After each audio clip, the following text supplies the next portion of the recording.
दोस्तों, मेरे चैनल हिंदू भक्ति पर आपका बहुत बहुत स्वागत है। कृपया वीडियो शुरू करने से पहले मेरे चैनल को सब्सक्राइब जरूर कर दें और वीडियो अच्छा लगे तो कृपया लाइक, कमेंट और शेयर जरूर करें। अब देर न करते हुए आज की कथा शुरू करते हैं। दोस्तों, गांधारी गंधार देश के सुबल नाम के राजा की कन्या थी। गंधार की होने के कारण उसे गांधारी कहा जाता था। गंधार आज के एक अफगानिस्तान का क्षेत्र था जिसे आज कंधार कहा जाता है। गांधारी के भाई का नाम शकुनी था। शकुनी दुर्योधन का मामा था। वही गांधारी हस्तिनापुर के महाराज धृतराष्ट्र की पत्नी और दुर्योधन और कौरवों की माता थी। लेकिन दोस्तों, आइए जानते हैं गांधारी के कुछ ऐसे रहस्य जिसे आप शायद ही जानते होंगे। नंबर 1, इच्छा के विरुद्ध विवाह। कहते हैं गांधारी ने धृतराष्ट्र से मजबूरीवश विवाह किया था। इसका कारण भीष्म थे। अंधे महाराज धृतराष्ट्र के लिए भीष्म ने गांधार देश की राजकुमारी का बलपूर्वक विवाह धृतराष्ट्र से करवाया था।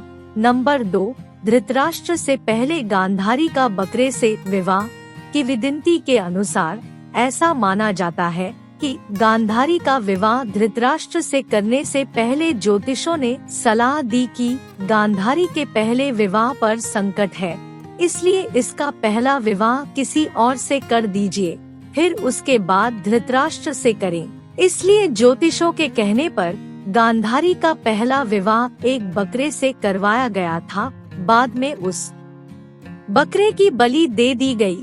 कहा जाता है कि गांधारी को किसी प्रकार के प्रकोप से मुक्त करवाने के लिए ज्योतिषों ने ये सुझाव दिया था।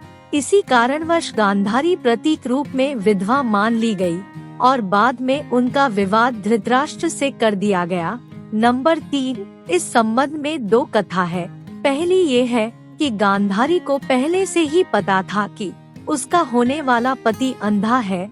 दूसरी ये है कि विवाह के बाद जब उन्हें पता चला कि मेरा पति अंधा है तो वो सन्न रह गई थी। उसने माना कि मेरे साथ धोखा हुआ है, इसलिए उसने अपनी आंखों पर पट्टी बांध ली।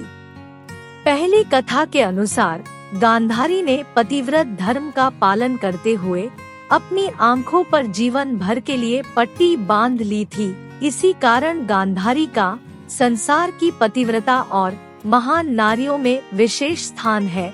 नंबर 4, जब धृतराष्ट्र को गलतफहमी हो गई कि गांधारी एक विधवा थी, ये सच्चाई बहुत समय तक कौरव पक्ष को पता नहीं चली। जब ये बात महाराज धृतराष्ट्र को पता चली तो वो बहुत क्रोधित हो उठे। उन्होंने समझा कि गांधारी का पहले किसी और से विवाह हुआ था और वो ना मालूम किस कारण मारा गया। धृतराष्ट्र के मन में इसको लेकर दुख उत्पन्न हुआ और इसका दोषी उसने गांधारी के पिता राजा सुबल को माना। धृतराष्ट्र ने गांधारी के पिता राजा सुबल को पूरे परिवार सहित कारागार में डाल दिया। कारागार में उन्हें खाने के लिए केवल एक व्यक्ति का भोजन दिया जाता था। केवल एक व्यक्ति के भोजन से भला सभी का पेट कैसे भरता? ये पूरे परिवार को भूखे मार देने की साजिश थी। राजा सुबल ने ये निर्णय लिया कि वो ये भोजन केवल उसके सबसे छोटे पुत्र को ही दिया जाए ताकि उसके परिवार में से कोई तो जीवित बच सके, और वो था शकुनी। ये भी कहा जाता है कि विवाह के समय गांधारी के साथ उसका भाई शकुनी और आयु में बड़ी उसकी एक सखी हस्तिनापुर आई थी और दोनों ही यही रह गए थे। नंबर 5, गांधारी भगवान शिव की परम भक्त थी। शिव की तपस्या करके गांधारी ने भगवान शिव से ये वरदान पाया था कि वो जिस किसी को भी अपने नेत्रों की पट्टी खोलकर नग्न अवस्था में देखेगी, उसका शरीर वज्र का हो जाएगा युद्ध से पहले। ऐसे में गांधारी ने अपनी आंखों की पट्टी खोलकर दुर्योधन के शरीर को वज्र का करना चाहा, लेकिन कृष्ण के बहकावे के कारण दुर्योधन ने अपने गुप्तांग को पत्तों से छिपा लिया था, जिसके चलते उसके गुप्तांग और जांघें वज्र के समान नहीं बन पाई।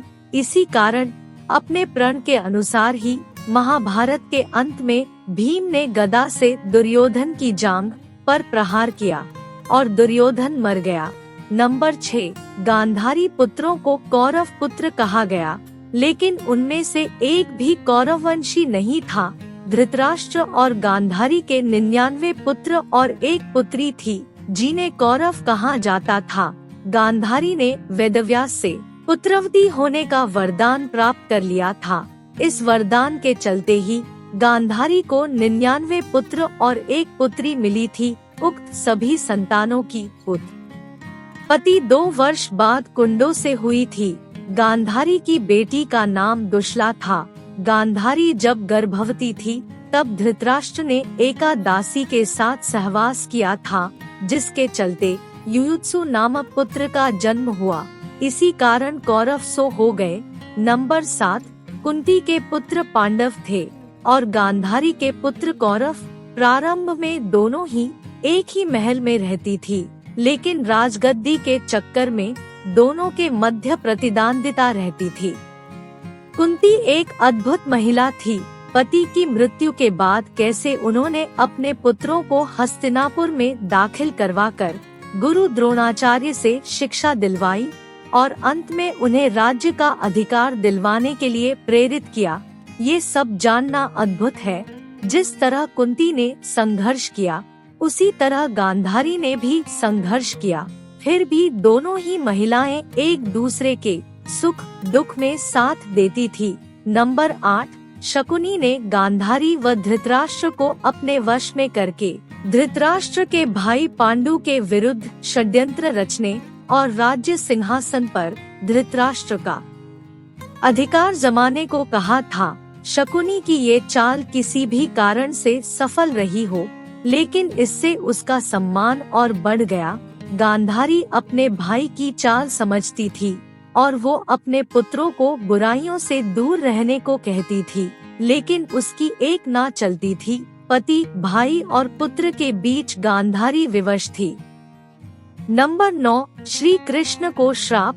गांधारी के सभी 100 पुत्र महाभारत के युद्ध में मारे गए। अंत में दुर्योधन का जब भीम ने वध कर दिया।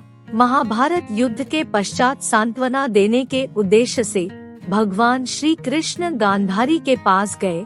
गांधारी अपने 100 पुत्रों की मृत्यु के शोक में अत्यंत व्याकुल थी। भगवान श्री कृष्ण को देखते ही गांधारी ने क्रोधित होकर उन्हें श्राप दिया कि तुम्हारे कारण जिस प्रकार से मेरे 100 पुत्रों का नाश हुआ है, उसी प्रकार तुम्हारे वंश का भी आपस में एक दूसरे से लड़ने के कारण नाश हो जाएगा। भगवान श्री कृष्ण ने गांधारी को कहा, देवी, मैं आपके दुख को समझ सकता हूँ। यदि मेरे वंश के नाश से तुम्हें आत्म शांति मिलती है तो ऐसा ही होगा। भगवान श्री कृष्ण ने माता गांधारी के उस श्राप को पूर्ण करने के लिए अपने कुल के यादवों की मति फेर दी। मोसुल युद्ध के कारण जब श्री कृष्ण के कुल के अधिकांश लोग मारे गए तो श्री कृष्ण ने प्रभास क्षेत्र में एक वृक्ष के नीचे विश्राम किया। वहीं पर उनको एक भील ने भूलवश तीर मार दिया, जो कि उनके पैरों में जाकर लगा। इसी को बहाना बनाकर श्री कृष्ण ने देह को त्याग दिया। उसके बाद द्वारका नगरी समुद्र में डूब जाती है। नंबर 10, गांधारी की मृत्यु। युधिष्ठिर के राज्याभिषेक के बाद धृतराष्ट्र, संजय, कुंती और गांधारी ने संन्यास ले लिया और वे अपना आगे का जीवन बिताने के लिए जंगल में कुटिया बनाकर रहने लगे। 3 साल के बाद एक दिन धृतराष्ट्र गंगा में स्नान के लिए जाते हैं और उनके जाते ही जंगल में आग लग जाती है। वे सभी धृतराष्ट्र के पास आते हैं। संजय उन सभी को जंगल से चलने के लिए कहते हैं, लेकिन दुर्बलता के कारण धृतराष्ट्र वहां से नहीं जाते। गांधारी और कुंती भी नहीं जाती। तब संजय अकेले ही उन्हें जंगल में छोड़कर चले जाते हैं। तब तीनों लोग आग में झुलसकर मर जाते हैं। संजय उन्हें छोड़कर हिमालय की ओर प्रस्थान करते हैं, जहां वे एक सन्यासी की तरह रहते हैं। बाद में नारद मुनि युधिष्ठिर को ये दुखद समाचार देते हैं। युधिष्ठिर वहां जाकर उनकी आत्म शांति के लिए धार्मिक कार्य करते हैं। दोस्तों, वीडियो कैसा लगा कमेंट करके जरूर बताएं और चैनल को सब्सक्राइब भी करें।